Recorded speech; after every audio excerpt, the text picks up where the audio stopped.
지난 주일에 순환절 설교가 좀 어려웠다고, 앞으로 좀 쉽게 했으면 좋겠다고 집에서 그런 건의가 있었습니다. 근데 전에 그런 건의를 해주신 교우님도 또 있었어요. 그런데 하필이면 또 오늘 본문은 성경에서 가장 난해한 구절입니다. 오늘 주님께서 부활하시고 지옥에까지 부활을 선포하셨다는 이 말씀을 부활주일에 전하려고 하는데, 혹시 내용이 어렵다고 생각하는 분이 계시다면 부활의 주님께서 말씀을 잘 이해하도록 여러분 도와주시기를 기원합니다.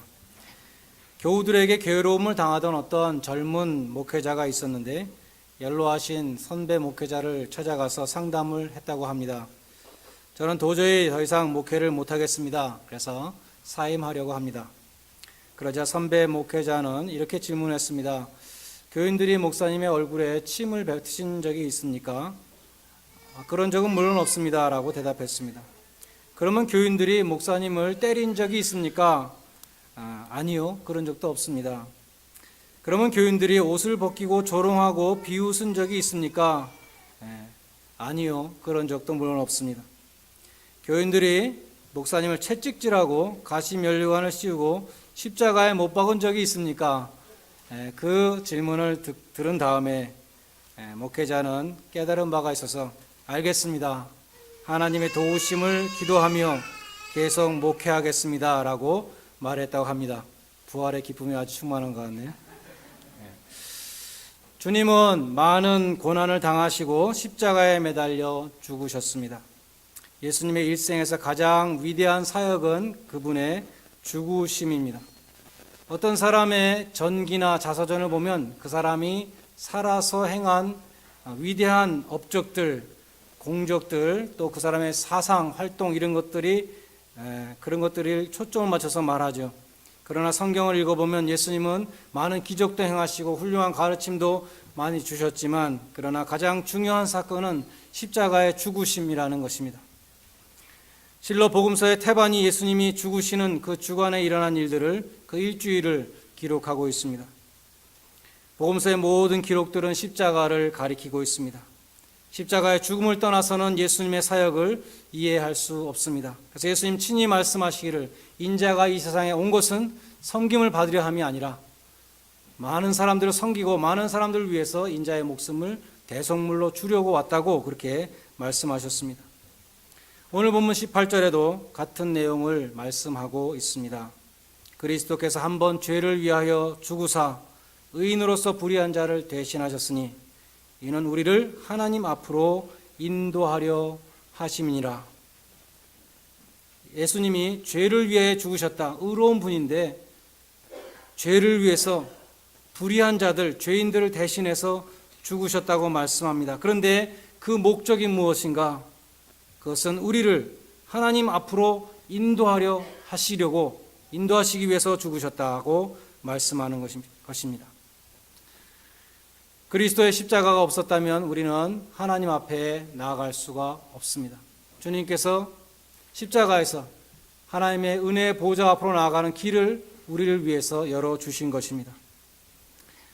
주님께서 친히 말씀하시기를, 내가 곧 길이요 진리요 생명이니 나로 말미암지 않고는 아버지께로 올 자가 없다라고 말씀하셨습니다.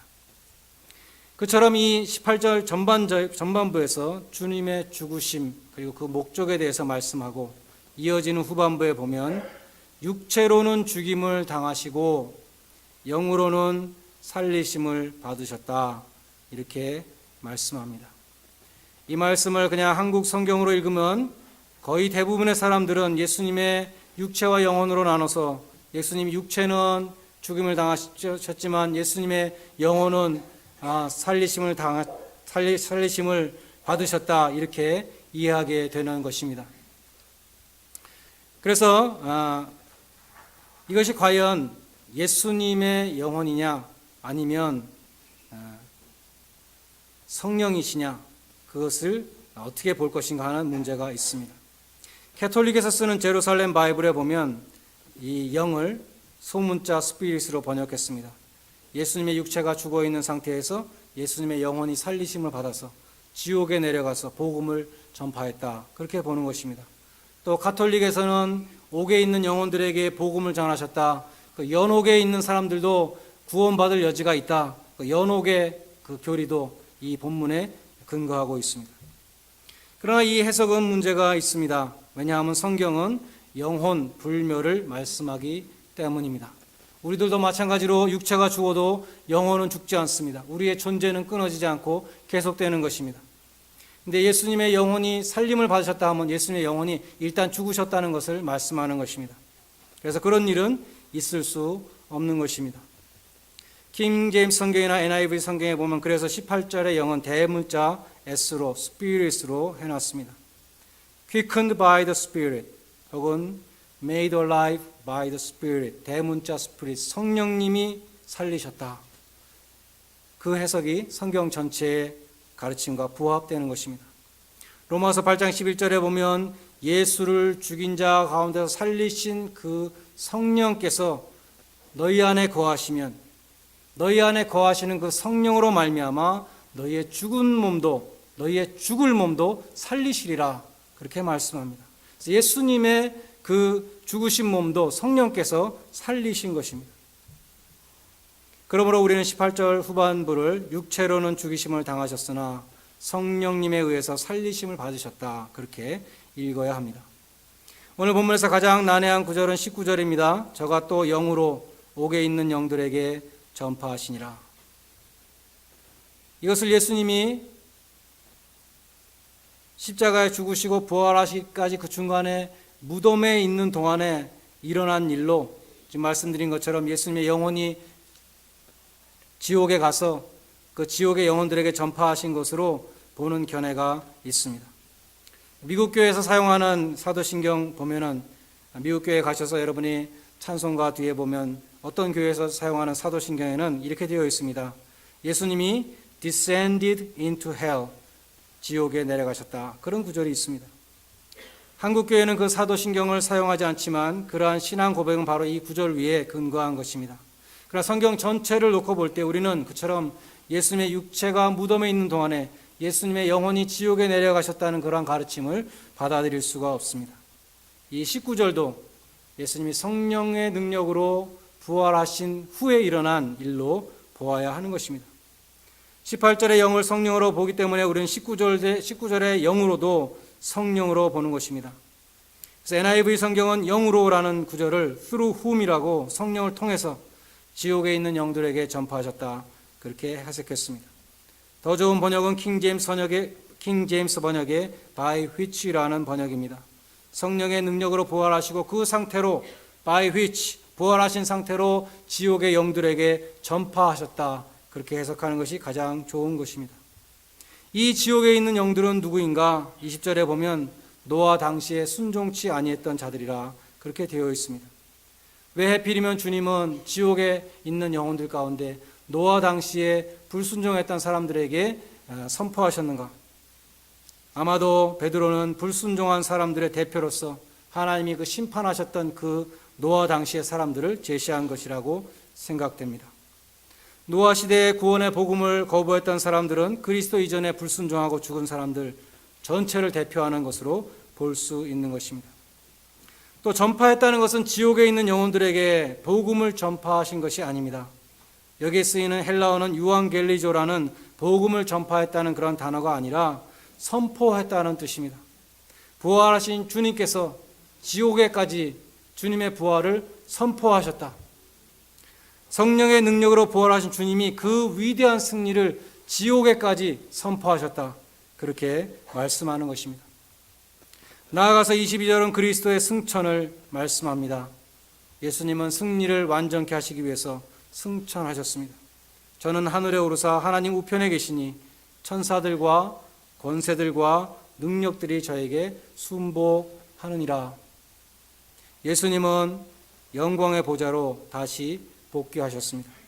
우주를 통치하시는 영광스러운 자리에 다시 앉으셨습니다. 권세들과 능력들, 이 천사들이 하나님 보좌 우편에 앉아 계신 주님께 순복하느니라 찬양한다고 말씀하고 있습니다. 베드로 사도는 왜 이런 모든 것을 말씀하고 있습니까? 베드로서 전서 전체의 주제, 고난받는 성도들에게 준 서신입니다. 고난받는 성도들에게 소망을 가지라고 이 말씀을 하는 것입니다. 우리의 이 세상의 삶은 고생이라 수고와 슬픔뿐이다. 시편 90편에 우리의 인생을 그렇게 정의하고 있습니다. 수고와 슬픔뿐이요 고난이 많고 고생이라고 말씀합니다. 이 세상에 많은 고생이 있는데 우리는 예수님의 부활을 바라보며 또 예수님의 승천을 바라보며 고난 후에는 우리의 고난 후에도 주님처럼 영광이 있을 것이다.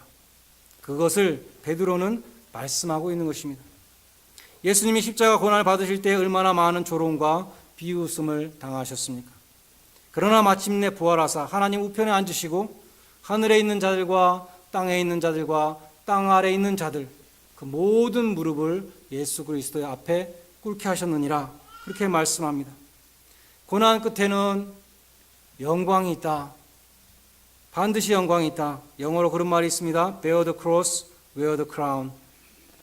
십자가를 지는 사람에게는 주님께서 영광의 면류관을 씌워주신다. 고난 후에는 영광이 있습니다. 성경에 나오는 믿음의 영웅들 가운데 고난이 없었던 사람 아무도 없었습니다. 예수님도 고난을 당하셨습니다. 그러므로 우리도 고난을 당합니다. 그러나 그 고난을 통과한 다음에는 영광을 주시는 것이 하나님의 뜻입니다. 일찍이 하나님은 여호수아에게 마음을 강하고 담대하게 하라. 그 고난 앞에 있는 여호수아에게, 큰 사명 앞에 있는 여호수아에게 말씀하셨습니다. 기독교의 첫 순교자였던 스데반이 돌에 맞아 순교하면서도 천사의 얼굴을 할 수 있었던 것은 그 마음이 담대했고 부활하신 주님을 바라봤기 때문인 것입니다. 영국의 종교개혁자 존 후스가 화형을 당하는데 화형을 당하면서 찬송을 불렀습니다. 마음이 담대했기 때문이고 승리의 면류관을 바라보았기 때문입니다. 주님이 십자가를 감당하시고 취하하셨던 그 영광에 우리 모두가 동참하게 될 것입니다. 그러므로 우리가 고난 당할 때에 주님의 당하신 고난을 기억하십시다. 뿐만 아니라 주님이 취하신 영광을 또한 기억할 수 있기를 바랍니다.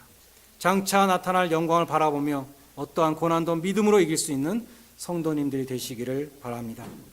마지막으로 베드로전서 1장 3절과 4절에 보면은 그러한 천국의 기업을 받는 그 소망을 산 소망이다라고 부릅니다. 왜 산 소망인가 하면 예수님이 부활하심으로 그것이 산 소망이 되었다는 것입니다. 우리가 부활할 것이라고 성경이 아무리 증거한다 할지라도 예수님의 부활이 없었다면 그것이 우리의 산 소망이 되지 못할 것입니다. 예수 그리스도께서 죽은 자 가운데서 부활하심으로 말미암아 우리로 하여금 썩지 않고 더럽지 않고 쇠하지 아니하는 기업을 잊게 하시는 그 산 소망을 갖게 하셨다. 그렇게 말씀합니다. 죽은 자 가운데서 부활하신 주님은 우리에게 천국의 영생과 부활의 소망을 주시는데 그 소망은 산 소망이라는 것입니다. 오늘 부활주의를 지키시는 여러분 모두에게 천국의 영생과 부활과 그 소망이 나와 상관없는 죽은 소망이 아니라 산 소망이 되시기를 부활하신 주님의 이름으로 간절히 축원드립니다. 기도하겠습니다.